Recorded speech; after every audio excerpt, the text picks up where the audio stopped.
भाव्या आईचा फोन आला. कट कर. भाव्या परत आला. कट कर. कट करून बे बोलून घे एक वेळा. बोलून घे.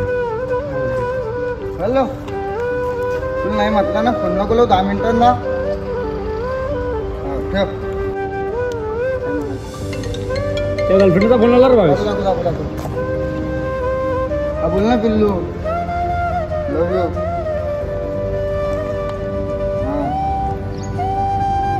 हो का अरे भाई आईचा फोन घेऊन न चालला मग. अरे काय नाही रे बोर करत राहती काही काम नसते तरी. काही काम नसते एक वेळा कॉल करतो बरं आणायला आईला. हा बोल काय म्हणत होते. हा केलं जेवण केलं. हा बरं आहे मग. झालं आता एक वेळा तुझ्या बघ तुला तू म्हणता ना प्रेम वगैरे ठीक. हॅलो अरे मी म्हणतोय की तुमचा जो भावेश बॉयफ्रेंड आहे ना त्याचा ॲक्सिडेंट झालेला आहे. बस आता व्हिडिओ काढत होता तर रस्त्यामध्ये गेला ॲक्सिडेंट झाला आणि रस्त्यावर पडलेला आहे. तुम्ही येता का. येईन नाही तुमच्याकडं येऊ शकत नाही. बरं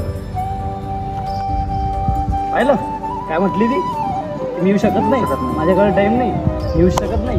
आणि जर आईला म्हटलं असतं ना तर धावपळ करून आले असते पायी पळत आले असते रस्त्यात. म्हणून सांगतो मित्रा पोरी वगैरेमध्ये काहीच पडलेलं नाही आहे. जर प्रेम करायचं असेल स्वतःच्या आईवरती कर. तिला सुखामध्ये ठेव. कारण मुलगी ना 2 मिनिटामध्ये बदलली. ही काय तुझ्या आयुष्यभर सांगते ना.